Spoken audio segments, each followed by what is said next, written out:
Hi friends, welcome to Angelina learning class. ഇന്ന് നമ്മൾ പഠിക്കുന്നത് SSLC കെമിസ്ട്രിയുടെ chapter 6 nomenclature of organic compounds and isomerism.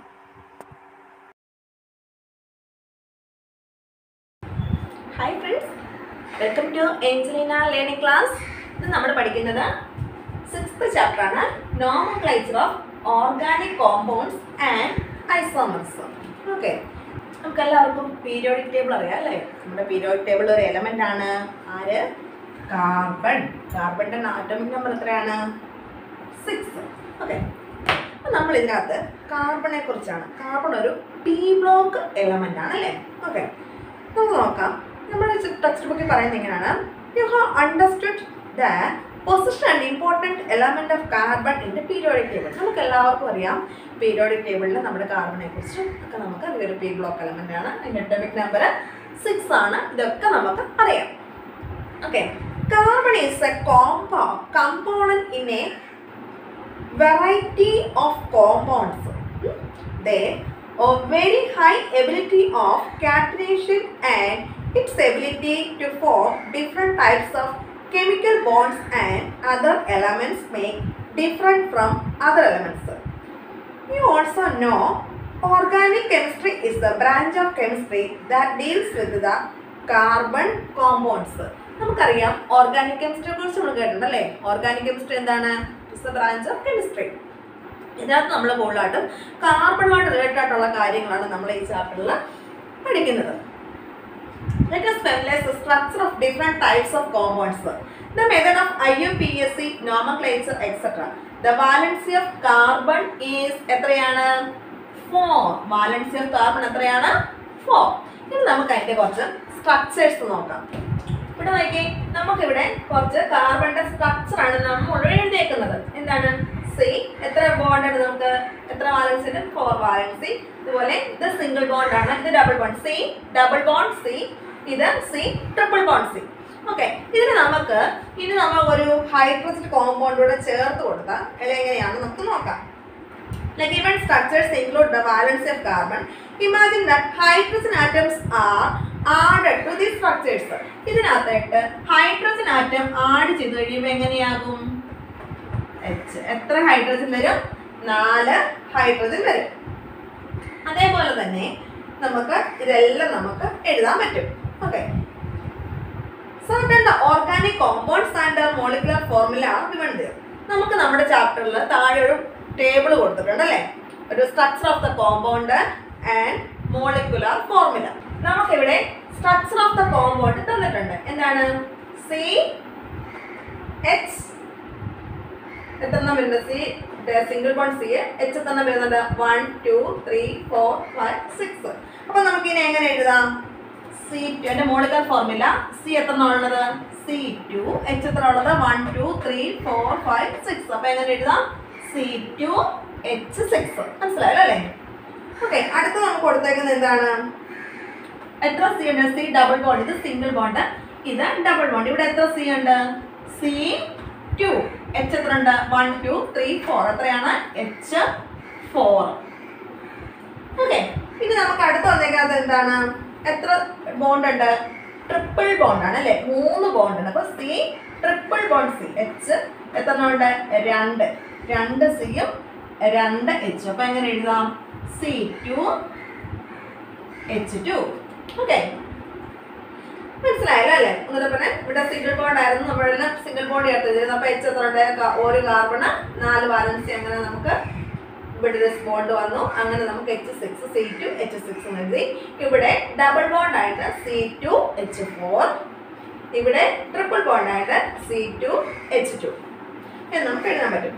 What are the characters of the compounds in the given table? ഈ ടേബിളിലെ characters എന്തൊക്കെയാണ് നമ്മളോട് ചോദിച്ചേക്കുന്നത്? എന്തൊക്കെയാണ്? They are hydrocarbons. ഇതിന് പറയുന്ന പേരാണ് hydrocarbons. They are compounds having single bond, double bond, triple bond between the carbon atoms. ഈ പിക്ചറിനകത്ത് നമുക്കറിയാം first one എന്തായിരുന്നു? Single bond. Second one double bond. Third one തന്നിരിക്കുന്നത് ട്രിപ്പിൾ ബോണ്ട് ആണ് അല്ലേ? The structures of these compounds can also written in the condensed way as ഇതിനെ നമുക്ക് condensed വേയിലേക്ക് മാറ്റി എഴുതാൻ പറ്റും.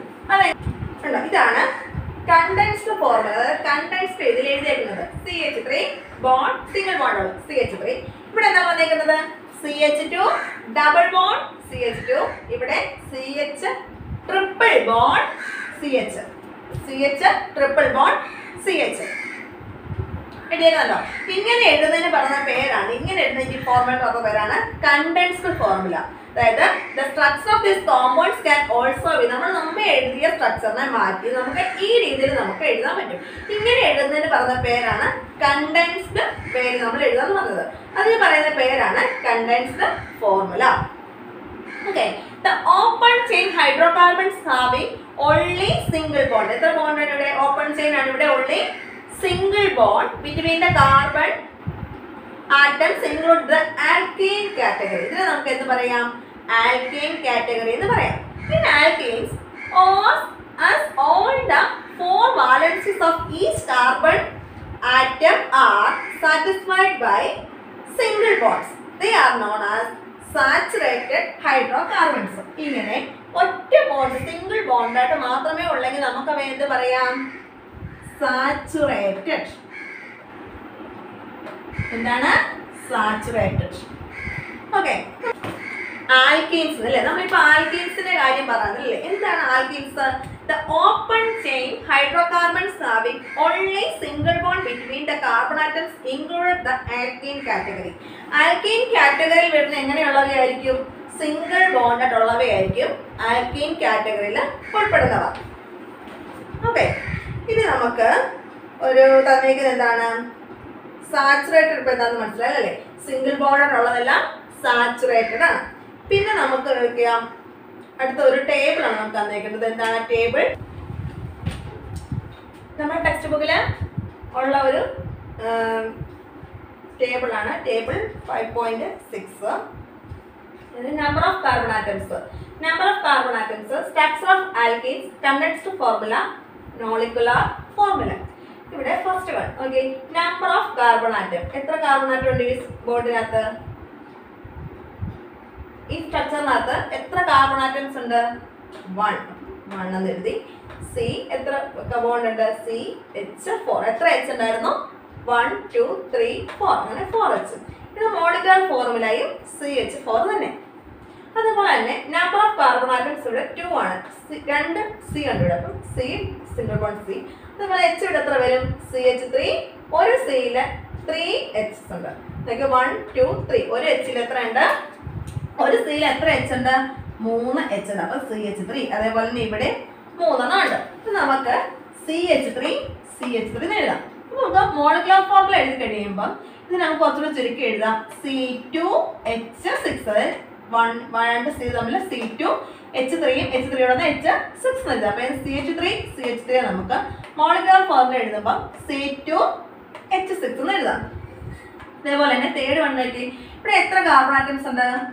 3 കാർബൺ ആറ്റംസ് ഉണ്ട്. C. അപ്പം നോക്കിയാൽ എത്ര? ഒരു Cയിൽ 3H. അങ്ങനെ വെച്ച് നോക്കുമ്പോൾ CH3. ഇവിടെ എത്ര ഉണ്ട്? ഇവിടെ Cക്ക് 2H, CH. അപ്പം CH2.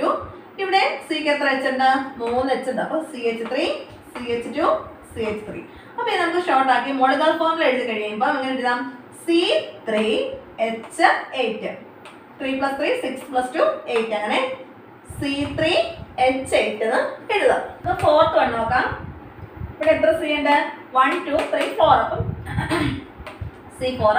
H അതുപോലെ എത്ര വരും? ഒരു ഈ കാർബൺ ആറ്റത്തിന് 3H, ഇവിടെ 2H, ഇവിടെ 2H, ഇവിടെ 3H. അപ്പോൾ നമുക്ക് എഴുതാം CH3 CH2 CH2 CH3.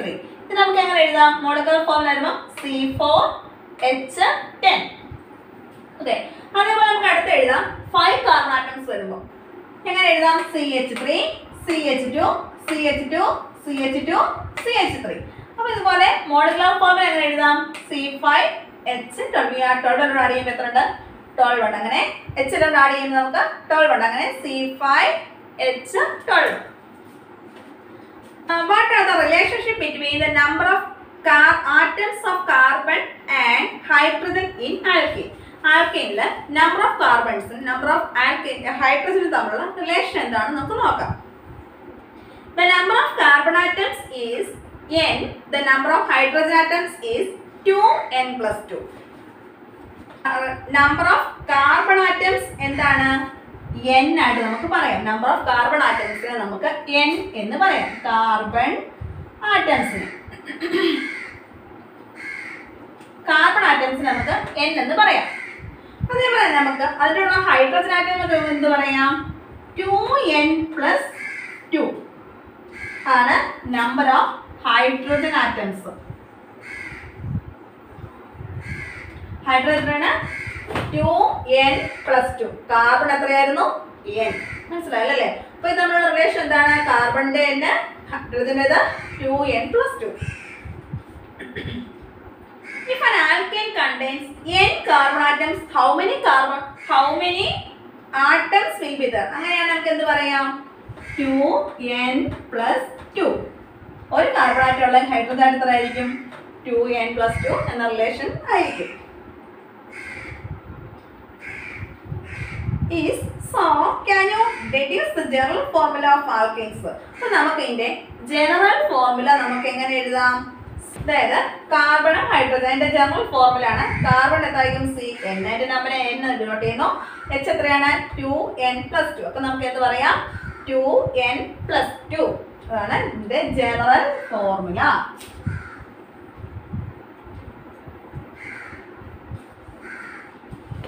Okay, നമ്മൾ ഇന്ന് 6th ചാപ്റ്ററിന്റെ തുടക്കം ഇൻട്രൊഡക്ഷൻ പാർട്ടാണ് എടുത്തത്. എല്ലാവർക്കും മനസ്സിലായി വിശ്വസിക്കുന്നു.